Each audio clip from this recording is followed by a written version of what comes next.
Buenas noches, mi estimada audiencia.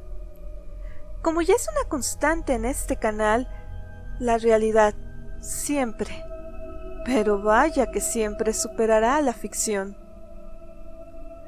Y es precisamente dicha frase la que nos convoca en esta ocasión. A continuación les vengo a hablar de un lugar maldito.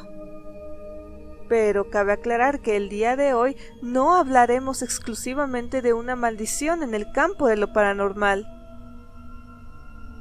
sino de algo mucho peor.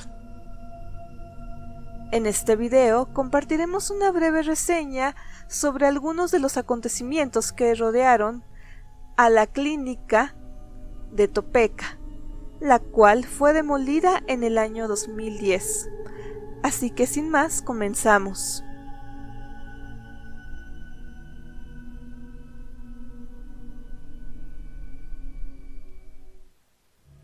El establecimiento de hospitales psiquiátricos estatales en los Estados Unidos se debe en parte a la reformadora Dorothea Dix, que testificó ante la legislatura de Nueva Jersey en 1844, describiendo vívidamente el tratamiento que el Estado brindaba a las personas con enfermedades mentales, las cuales estaban siendo alojadas en cárceles del condado respectivo de Nueva Jersey, casas privadas y los sótanos de edificios públicos.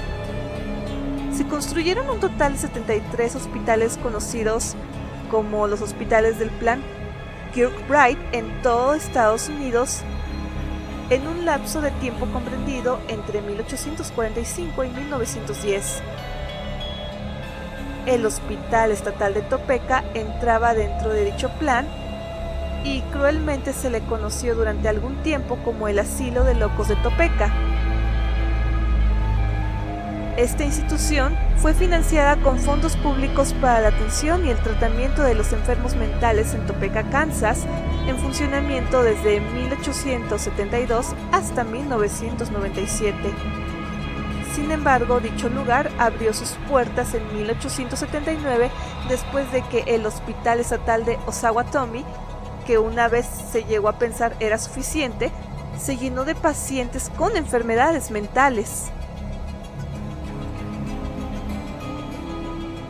El hospital ya no existe, ya que fue derruido hace solo algunos años, y antes de eso, el sanatorio abandonado fue uno de los sitios más encantados de Norteamérica, o al menos esa es la fama que tiene.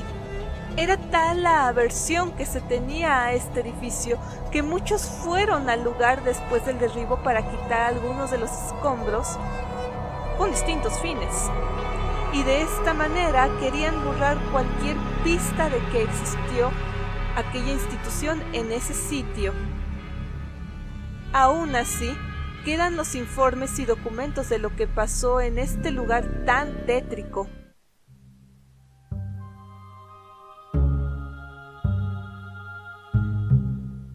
A principios de la década de 1900 hubo rumores de que los pacientes fueron maltratados, descuidados o violados.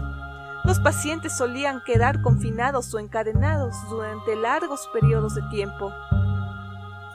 Este asilo, dentro de la terrible fama que le caracterizaba, se distinguía por las prácticas concernientes a la esterilización forzada a las que eran sometidos principalmente las personas con discapacidad intelectual, los enfermos mentales y los delincuentes habituales, entre otros grupos. Para ello es importante señalar que el periodo del tiempo en el cual se llevaban a cabo aquellas barbáricas prácticas médicas comenzaron legalmente en el estado de Kansas en 1913 y terminaron aproximadamente hacia 1961. Sin embargo, hubo algunos casos de esterilización antes de la La hidroterapia era uno de esos sistemas y podría ser una verdadera tortura para curar a los enfermos.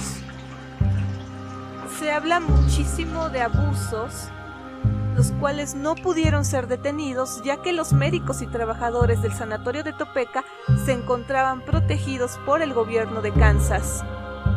En la década de 1940, las reformas en el hospital supuestamente habían cambiado las condiciones para mejor.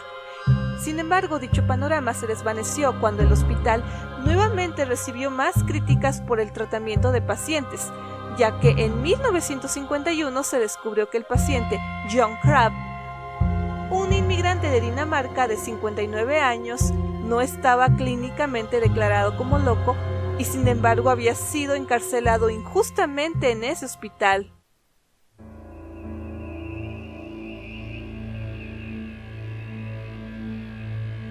Desde la inauguración del sanatorio de Topeka para criminales, los periódicos de la época estuvieron denunciando los dudosos métodos que se usaban. Uno de los casos más conocidos ocurrió a finales del siglo XIX. Un testigo que había estado ingresando en el hospital informó a la prensa sobre una persona ingresada que fue torturada repetidamente. Según se dijo, se llamaba Dodd y era frecuentemente golpeado por un celador, incluso pisoteándolo o estrangulándolo con cuerdas. Después de muchas palizas, el paciente fue llevado a la celda 18 del hospital entre varios enfermeros y el celador. Escucharon ruido de pelea y después de un rato el prisionero fue sacado muerto de la celda. Se intentó iniciar una investigación contra el celador, pero la investigación fue descartada por el gobernador del estado. Quedó como una muerte natural debido a la enfermedad del fallecido. Después de muchas denuncias y testimonios, en la primavera de 1911 se comenzó una investigación contra el sanatorio. Todo empezó con una denuncia de antiguos empleados del hospital donde hablaban de algunos horrores que habían visto. Uno de los casos fue el de un paciente llamado John Green. Según dijeron los antiguos empleados, John fue atado a una cama y no se le dio ningún medicamento ni alimento.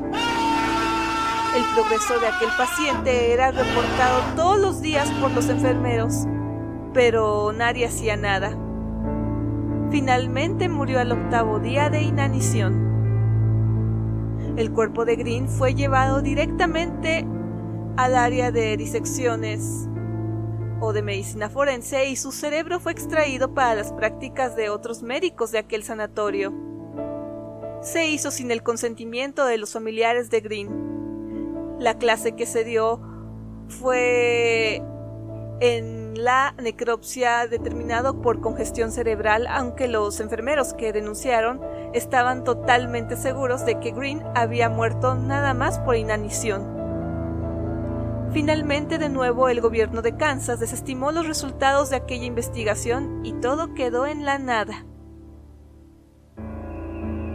No fueron las únicas muertes las que mencioné, muertes meramente investigadas, ya que también denunciaron otros casos que algunos pacientes morían de palizas realizadas por algunos trabajadores del centro, aunque claro, los casos que mencionamos solamente fueron a manera de ejemplo. Sin embargo, las muertes oficiales eran cosas sin relevancia para ellos, incluso cuando los cuerpos mostraban roturas y moretones graves. Durante años, muchos empleados que habían trabajado en el manicomio de Topeka denunciaron infinidad de cosas. La corrupción, la protección gubernamental y otros males parecían impenetrables e inquebrantables y no se podía hacer nada. Como comentamos antes, uno de aquellos abusos, y que por cierto era una práctica recurrente, era el uso de esposas y cadenas para amarrar cruelmente a los pacientes. Algunos de los que estaban ingresados en el hospital siempre llevaban esposas y otros llevaban una cuerda atada al cuello. En algunos casos los llevaban de un lado a otro como si fueran correas de perro. Esto suponía realizar una acción consistente en tensar la correa para asfixiarles en caso de que no se comportaran, entre comillas. Según las denuncias, algunos pacientes eran dejados durante horas atados del cuello a un árbol para que no se movieran. Este era un lugar de abandono para aquellos que deseaban deshacerse de sus parientes. Muchas de las polémicas y denuncias eran alentadas sobre todo por la privacidad del sanatorio de Topeka. muchos de los pacientes que eran ingresados en el sanatorio no volvían a ser vistos. Muchos eran presos peligrosos con problemas mentales y, como lo mencionamos, eran abandonados a su suerte por sus familiares y amigos. Aunque claro, habían algunas familias que querían ver a sus pacientes y esto era algo complicado, por no decir que era prácticamente imposible, ya que las visitas tenían muchas restricciones y de hecho en algunos casos se prohibía de todo. La excusa era que las visitas podían intervenir en los tratamientos de los pacientes y no permitir su pronta recuperación.